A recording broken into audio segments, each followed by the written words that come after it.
राजस्थान की हिस्ट्री में जिस रुचि रानी का नाम लेते हमारे जो दिमाग के अंदर थी वो मालदेव की रानी थी। एक कहानी है, सुनिए आप। हुआ यूं कि जब मालदेव इधर उधर आसपास में अटैक कर रहा था, जब उसने नागौर, अजमेर, जालोर सब जगह अटैक किए, बीकानेर, बहदराजून, रायपुर सब पर अटैक किया, तो उसने जैसलमेर पे भी अटैक किया। और जैसलमेर में उस समय एक राणा जी हुआ करते थे, लूणकरण, लूणकरण भाटी, भाटी राजा हुआ करते थे यहाँ पे, भाटी वंश हुआ करता था। लूणकरण भाटी पे भी हमला कर दिया। जैसलमेर वाले भाटियों को लगा यार पार पड़ेगी नहीं, और कहते हैं उन्होंने जैसे तैसे करके पैसे टक्के देके यहाँ से मालदेव को वापस भेज दिया था। पड़ोदी वाले किले विलेन दे दिए थे, भाई तुम चला जा यार, वापस चला जा, ये वाला एरिया लेके हमारी लड़ाई करने की हिम्मत नहीं। मालदेव एक बार तो एरिया वगैरह लेके वापस आ गया था। अब जैसलमेर वाले भाटियों ने आपस में बैठ के सोचा कि यार आदमी एक बार पैसे लेके या एरिया लेके चला गया, इस बात की क्या गारंटी है कि दोबारा नहीं आएगा। और हमने इतिहास के अंदर देखे, मैंने बताया था आपको कि गुजरात वाले बहादुर शाह को कर्मावती ने रणथंभोर का किला दे दिया था, फिर भी अगले साल उसने अटैक कर दिया। तो यार ऐसे तो पार पड़ेगी नहीं, कोई परमानेंट इलाज करना पड़ेगा। क्या परमानेंट इलाज किया जाए? परमानेंट इलाज तो युद्ध, युद्ध किया जाए। किसी ने कहा यार युद्ध करेंगे तो मालदेव अपना परमानेंट इलाज कर देगा, वो शक्तिशाली आदमी। तो क्या किया जाना चाहिए? लूणकरण की बेटी थी उमा दे, उमा दे नाम की राजकुमारी थी, बेहद सुंदर राजकुमारी। दे का मतलब देवी है भाई, अपने राजस्थानी में देवी लिखते थे। कई राजकुमार उससे शादी करना चाहते थे, और किसी ने सलाह दी कि क्यों ना उमा दे की शादी मालदेव के साथ कर दी जाए। उमा दे सुंदर राजकुमारी है, उसके लिए योग्य वर की जरूरत है, और मालदेव से ज्यादा योग्य वर कौन हो सकता है? उत्तर भारत का सबसे शक्तिशाली राजपूत राजा था, क्योंकि मालदेव के साथ में अपने रिलेशन हो जाएंगे, बेटी को अच्छा घर मिलेगा और अपना जमाई बन जाएगा, फिर तो क्या ही हमला करेगा, अपने लिए आक्रमण भी समाप्त, ये भी समाप्त। लूणकरण जी ने हाँ बदली, भाई ठीक, शादी कर देते हैं। मालदेव के पास में समाचार भेजा गया कि साहब जैसलमेर वाली अपनी राजकुमारी उमा दे की शादी आपसे करना चाहते हैं, कि आप तैयार हैं? मालदेव जी तैयार ही बैठे। मालदेव जी ने कहा पक्का, मत कर लूंगा, सुंदर राजकुमारी से क्यों नहीं शादी करना चाहिए। कहते हैं मालदेव जी यहाँ से बारात लेके जैसलमेर गए, खूब बड़ी सी बारात गई थी, बड़े राजा की बारात जाए तो जानी थी। तो अभी भी अपने गांव में रिवाज होता है कि जब बारात जहाँ पे रुकती है, डेरा बोलते हैं, डेरा, आप डेरे कैसे समझोगे, कोई इंग्लिश मीडियम वालों के समझ नहीं है, शहर वाले टावरों के, राजकीय प्राथमिक विद्यालय गांव में तो उसी में रुकती है आजकल, तो जाके मैरिज गार्डन टाइप का कर दो जी, होटल कर दो, जहां पर आप बारात को रुकवाते हो, तो डेरा बोलते हैं उसको। तो कोई ना कोई जगह होती है जहां पे बारात को रुकवाते हैं। तो पहले ऐसा हुआ करता था, गांव में तो अभी भी होता है कि जहां भी बारात रुकती है, वो जो डेरा होता है उसको देखने के लिए महिलाएं जाती है। और जब महिलाएं वो डेरा देखने के लिए जाती है, उस समय गीत गाती है, जिस गीत का नाम है जल्ला। सुनना आप घर में मम्मी से पूछना कि जल्ला गीत कब गाया जाता है, तो आपको बताएंगे कि जब बारात का डेरा देखने के लिए जाते हैं उस समय गीत गाया जाता है। याद रखना थोड़ा कि बारात का डेरा देखने जाते समय। तो भाई जैसलमेर की सारी महिलाएं जो थी वो बारात का डेरा देखने के लिए चली गई। राजकुमारी उमा दे ने जब ये सुनी कि मेरी बारात इतनी बड़ी आई है, इतने हाथी इतने घोड़े आए हैं, तो उसके मन में भी चाहो कि मैं भी मेरी बारात का डेरा देखूं कहां रुकी हुई है, पर दुल्हन घर से बाहर कैसे निकले। मुझे लगा क्यों ना मैं जैसलमेर के किले के ऊपर जाके, और वहां से तो सब कुछ दिखेगा, और वहां से मैं डेरा देख लेती हूँ। तो जब जैसलमेर के किले की सीढ़ियां चढ़ रही थी, तभी उसने अचानक एक रूम के अंदर लड़ाई की आवाजें सुनी। उसने कान लगाया तो पता चला कि उसके मम्मी पापा आपस में लड़ रहे थे, और लूणकरण भाटी अपनी पत्नी से कह रहा था, अपनी रानी से कह रहा था कि आज मालदेव जैसे फेरों के लिए आएगा, मैं मालदेव को पकड़ के मार दूंगा। और रानी बेचारी के क्यों मार दोगे, बेटी का सुहाग है अपने, आप ऐसे कैसे मार सकते हो? उसने कहा नहीं, कोई सुहाग वाग नहीं, ये मंगता थोड़े दिन पहले अटैक करने के लिए आया था अपने, और ये तो दबाव में आके शादी करनी पड़ रही है, वरना मैं शादी आज करूं कल करूं। अब ऐसे तो इसको प्रत्यक्ष युद्ध में तो मार नहीं सकते, डायरेक्टली तो इसको मैं मार नहीं सकता, इसलिए आज मौका है, फेरों में तो अकेला आएगा, अकेला आएगा तो मैं मार दूंगा इसको, और यदि तूने किसी को बता दिया तो देख लेना पहले तेरे को मारूंगा। बेचारा रानी डरी हुई, क्या करे पर पति के सामने। जब उमादे ने बाहर ये सब बातें सुनी, उमादे को लगा अब क्या किया जाए। एक तरफ मेरे पिता है जो मेरे होने वाले पति को मारना चाहते हैं, एक तरफ मेरे पति हैं जिनको इस धोखे की जानकारी नहीं है, मुझे क्या करना चाहिए इसमें। और फिर उसे लगा कि किसी हिंदू लड़की के लिए सगाई अपने आप में आधा विवाह होता है, और मुझे मेरे पति का साथ देना चाहिए।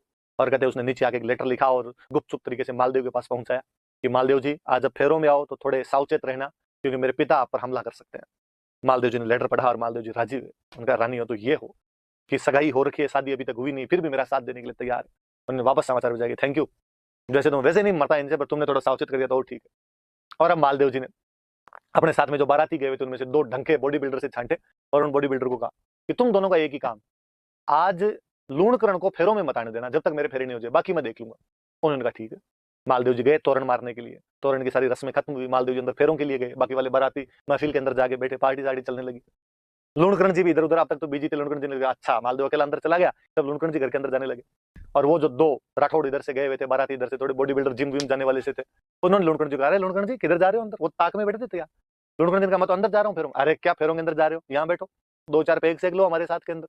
और उन्होंने कहा अरे नहीं नहीं आप समझते नहीं, अंदर तो कन्यादान करना है, मुझे अंदर जाना पड़ेगा। उनका कन्यादान कोई कर देगा, कन्यादान भाई कर दे, कन्यादान चाचा जी कर दे, कन्यादान ताऊ जी कर दे।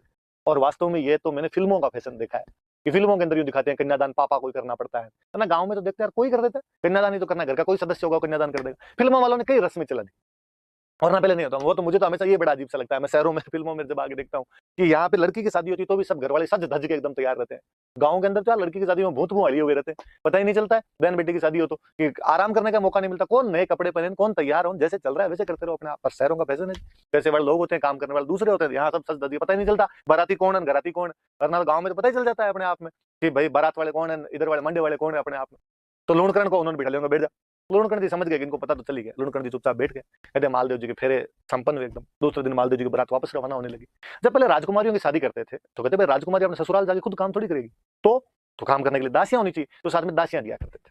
तो कहते हैं उमा दे के साथ में एक लड़की भेजी गई, उमा दे ने कहा और किसको मेरे साथ में भेजा जाए, एक दासी भेजी गई जिसका नाम था भारमली। भारमली नाम की एक दासी भेजी गई थी, कंक्यूबाइन भेजी गई, दासी थी भारमली, कंक्यूबाइन थी, इसको साथ के अंदर भेजा गया। हुआ यूं, थोड़ी सी फिर एक बात सुनिए आप। कहते हैं कि ये भारमली के मम्मी पापा के बारे में पता ही नहीं था, इसके मम्मी पापा कौन थे कौन नहीं थे। जब ये पैदा हुई थी, पैदा होते इसको फेंक दिया गया। अभी भी अखबारों में अपने पढ़ते रहते हैं, कन्या शिशु कचरे के ढेर में मिली, कन्या को फेंक दिया गया। आज अपने यदि ऐसी कोई बच्ची मिल जाए तो अपने क्या करें, अपने हॉस्पिटल वालों को देख के आते हैं, अपने पुलिस वालों को बताते हैं इस बारे में। उस टाइम पुलिस कौन, राजा, हॉस्पिटल कौन, राजा। तो बच्ची किसी को मिली तो उन्होंने ले जाके लूणकरण जी को दे दी, और लूणकरण जी ने उसको पाल पोस के बड़ा किया। उमादे के साथ में बड़ी हुई थी, उमादे की खास सहेली थी। और उमादेव ने अपने पापा का, पापा इसको मेरे साथ भेजो ताकि मेरा मन लगा रहे वहां। ठीक है भाई, मालदेव जी ने कहा साथ में ले जाओ इसको। कहते हैं भारमली उनके साथ में चली गई। शाम को मालदेव जी की सुहागरात आई, मालदेव जी थोड़ा नशा पता किया ही करते थे, नशा वगैरह लेके वो अपने रूम के अंदर आए, और तब तक उमादे तैयार नहीं हुए, रानी थे, श्रृंगार वगैरह कर रहे थे, सज धज रहे थे। उमादे को समाचार मिला कि सब राव जी अपने महलों के अंदर आ गए। उमादे को लगा कि मुझे थोड़ा टाइम लगेगा, तो उसने भारमली, दासी थी उसके पास ही बैठी थी, सहेली थी उसकी, और उसने कहा कि भारमली तू एक बार जाके राव जी, राव मालदेव थे, राव की उपाधि, राव जी को जाकर देख, मुझे थोड़ा सा टाइम लगेगा। कहते भारमली गई, और भारमली बेहद सुंदर थी खुद भी, और मालदेव जी नशे के अंदर थे। उमादेव को जब इस बात का पता चला कि मेरे पति ने ये गलत काम किया है, उसने मेरा वेट करना ही सही नहीं समझा, और उसने कहा कि ऐसे लिचड़ पति का मुंह तो मैं आज देखूं कल देखूं। उसके बाद उम्र भर उमादे ने मालदेव का मुंह वापस नहीं देखा था। इसलिए उन उमादे को हम किस नाम से जानते हैं, रूठी रानी के नाम से जानते हैं। तो याद रहेगी बात, ये रूठी रानी किसे कहा जाता है, तो रूठी रानी उमादेव कहा जाता है। कहाँ की राजकुमारी थी, तो वो जैसलमेर के भाटी राजा लूणकरण की बेटी थी। कौन सी दासी की वजह से नाराज हो गई थी, तो वो बारमली नामक दासी की वजह से नाराज हो गई थी, और उसने मालदेव का आजीवन बाद में मुंह नहीं देखा था। यहाँ से चली गई थी, अजमेर के तारागढ़ किले में खूब दिन तक रही थी। कहते हैं शेरशाह सूरी वाला जब अटैक हुआ था तब तारागढ़ खाली करवाया था, तब बाद में जोधपुर के पास में किसी गांव के अंदर आके रहने लग गए थे। कई दिन बाद में एक बेटा गोद ले लिया था, मालदेव का बड़ा बड़ा बेटा था राम सिंह, दूसरी किसी रानी से राम सिंह हुआ था, तो उसको गोद ले लिया था, और उसके साथ में गुंदोज रहे थे। बाद में फाइनली केलवा चले गए थे, मेवाड़ में जगह पड़ती है केलवा, वहां चले गए थे। पर कहते हैं कि जब मालदेव जी की मृत्यु हुई थी, और जब केलवा में उमादे थे, वहां पर उनको समाचार मिला कि भाई मालदेव जी की मृत्यु हो गई, तो उमादे वहां पर उनके साथ में सती होते हैं। मालदेव जी की पगड़ी भेजी गई थी, और उस पगड़ी के साथ में सती हो गए थे। और उन्होंने कहा भाई वो बेलखना था, उसने अपने पति होने का धर्म नहीं निभाया, उसने गलती की, बाकी मैं पत्नीव्रता नारी हूं, मैं अपने पत्नी होने के सारे धर्म निभाऊंगी। और वो मालदेव जी के साथ में बाद में सती हो जाते हैं। उस उमादे जैसी पतिव्रता नारी को हम आज भी याद करते हैं, उसके स्वाभिमान को याद किया जाता है। क्या स्वाभिमानी महिला थी, जिसने गलत बात की, पति की गलत बात को स्वीकार नहीं किया तो नहीं किया, और आजीवन अपने पति से अलग रही। इसलिए हम उसको किस नाम से जानते हैं, रूठी रानी के नाम से जानते हैं। अजमेर के तारागढ़ किले में रही थी, बाद में फाइनली लास्ट में तो राम को लेकर केलवा चली गई थी, और केलवा में वहां अपने पति की पगड़ी के साथ में क्या हो गई थी, सती हो गई थी। मूल मूल तो कहानी ये है, फिर भी थोड़ी सी से जुड़ती हुई एक बात हो रही है, आगे थोड़ी सी बात सही आपको समझ में आएगी, मैं फिर आपको बात बताता हूँ। देखो, कहते हैं कि उमादे जब यहाँ जोधपुर के आसपास में कोसाना कोई गांव था, वहां पर जब रह रहे थे, तब एक दिन मालदेव जी को लगा कि यार मेरी गलती थी यार, मेरी गलती की वजह से उमादे वापस चले गए, इसलिए उमादे को मना के वापस लाया जाना चाहिए। और मालदेव के दरबार में एक बहुत अच्छे कवि हुआ करते थे, ईसरदास जी, और मालदेव ने ईसरदास जी को कहा, ईसरदास जी यार आप जाओ और जाके उमादे को मना के लेके आओ। ईसरदास जी गए, और ईसरदास जी ने जाके उमादे को मनाया, मना भी लिया, और कहा आपको वापस चलना चाहिए, वापस चल के मालदेव जी के पास रहना चाहिए। उसने कहा नहीं, एक बार जिस आदमी को छोड़ के आ गई उसके पास वापस मैं तो आज जाऊं कल जाऊं, और फिर मैं वापस गई तो क्या इज्जत रह जाएगी, लोग कहेंगे पहले तो मुंह सुजा के गई थी, और एक बार मनाया देते हैं वापस आ गई। ईसरदास जी ने कहा ऐसी कोई बात नहीं है ना, आपको बाकायदा पटरानी का दर्जा दिया जाएगा, मालदेव आपसे माफी मांगेगा, 10 लोगों के सामने माफी मांग लेगा, आपकी इज्जत को बरकरार रखा जाएगा। उमादे ने कहा देखो बाढ़ जी आप कह रहे हो तो मैं साथ चलूंगी, पर मेरी इज्जत में तनिक भी कमी नहीं आनी चाहिए। ईसरदास जी ने कहा मेरी गारंटी, आप तो साथ चलो। उमादे को लेके वापस आ रहे थे, रानियां पालकी में बैठ के आया करती थी, उमादे पालकी में बैठ के आ रहे थे। कहते इधर बाकी रानियों को जब पता चला कि उमादे आ रही, तो उनको लगा उमादे पटरानी बनेगी, अपनी जो वैल्यू खत्म हो जाएगी पूरी की पूरी। तो उन्होंने एक कवि और हुआ करते थे, ईसरदास जी के अंकल थे आसानंद जी, और आसानंद जी का, आसानंद जी ये तो एक महिला का अपमान है ना, एक बार जो नाराज होकर चली गई अपने पति से, वो वापस थोड़ी आए कोई। आसानंद जी का सही है, उमादे को नहीं आना चाहिए, मालदेव जैसे आदमी के पास तो कतई नहीं आना चाहिए, जिसने गलती की थी उनके खिलाफ, तो आपको समझाना चाहिए। आसानंद जी का पक्का। और कहते हैं आसानंद जी जिधर से उमादे की पालकियां आ रही थी उधर बाहर जाके खड़े हो गए, और जैसे उमादे की पालकियां पास है, आसानंद जी ने जोर जोर से एक दोहा बोला कि मान रखे तो पीऊ तज, पीऊ रखे तज मान, दो दो गेंद ने बंद हु एक एक खंबू थान। मतलब कि मान रखे तो पीऊ तज, मान मतलब सम्मान, पीऊ मतलब पति।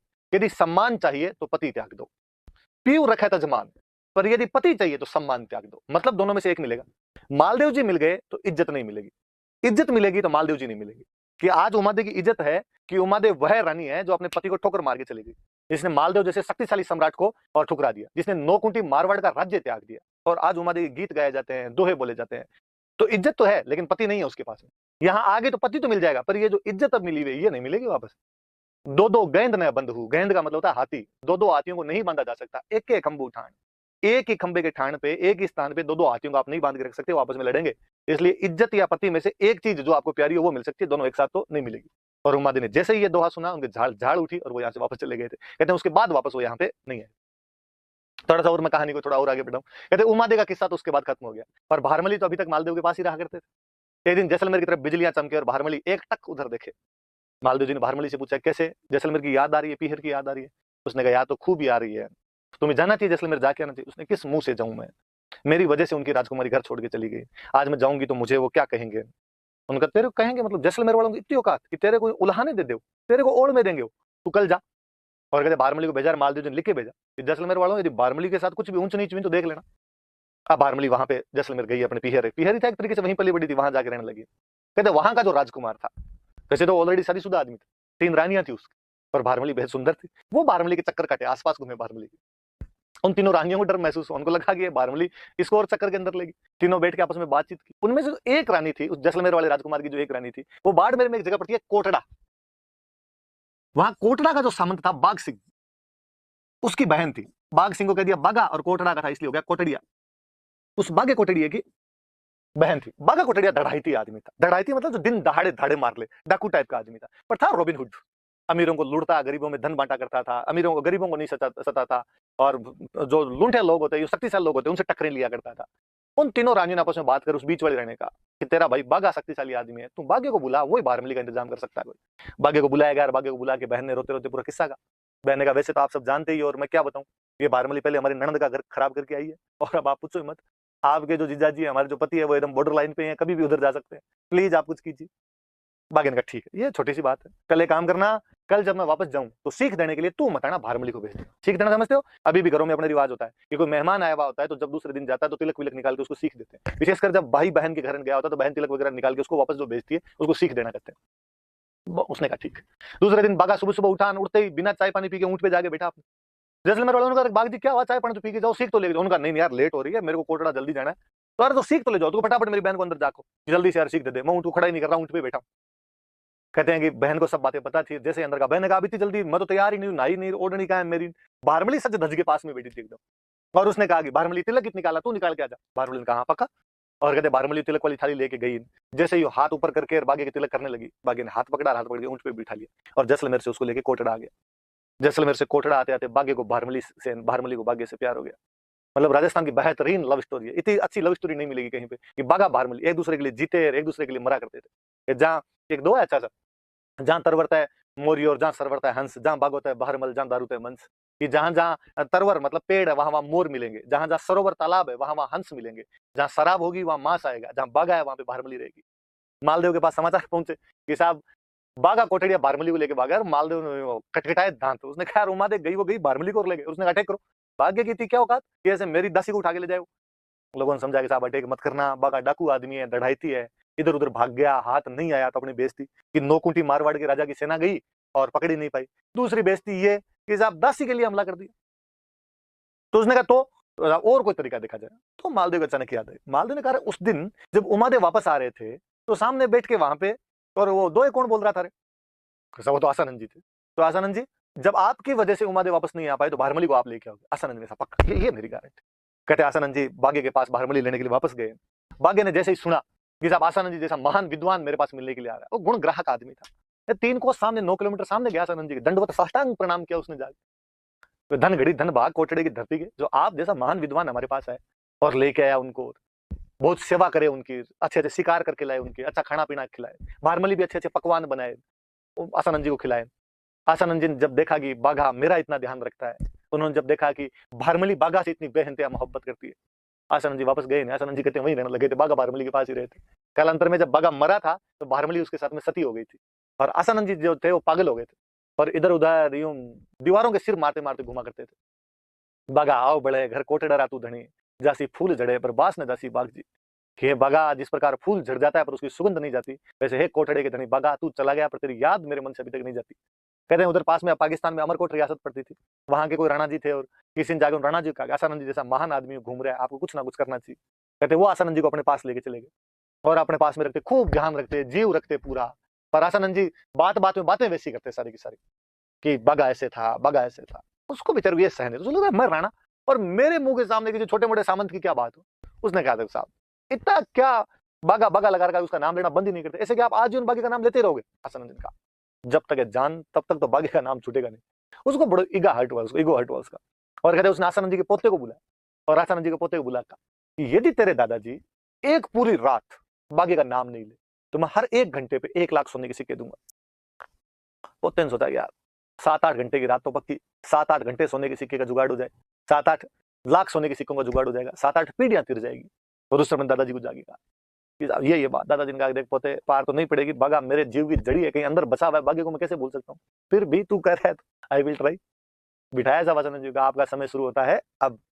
डोकरे ने कई देर तक तो जैसे जैसे दांत किटकिटाई, नहीं बोलना नहीं बोलना नहीं बोलना, पर फाइनली रहा नहीं गया और थोड़ी देर के अंदर दो ही बोलने शुरू किए। थोड़ थोड़ पग दौड़ करस्या पेट रहे कारण है, रात दिवस राठौड़ बिसरा नहीं बाग जी। ये पेट की लड़ाई तो आदमी कहीं पूरी कर लेगा, ये पैसे टक्के की लड़ाई तो कहीं कमाई करके मांग के कैसे पूरी की जा सकती है। इस पेट की लड़ाई के लिए बागा तेरे को कोई कैसे भूल सकता है। पोते ने माथा पीट लिया। फाइनली आसानंद जी वैसे बागा को याद करते करते बाद में एक्सपायर हुए थे। तो क्या बागा भारमली की प्रेम कहानी है, क्या बागा और आसानंद जी की दोस्ती है। इतिहास ऐसी कई कहानियों और ऐसी कई दोस्तियों से भरा पड़ा है, खंगाल खंगाल के निकाले जाए तो ऐसे ऐसे प्रसंग उठकर सामने आते हैं जो असंभव होता है उन चीजों पर। क्या लोग रहे थे वो।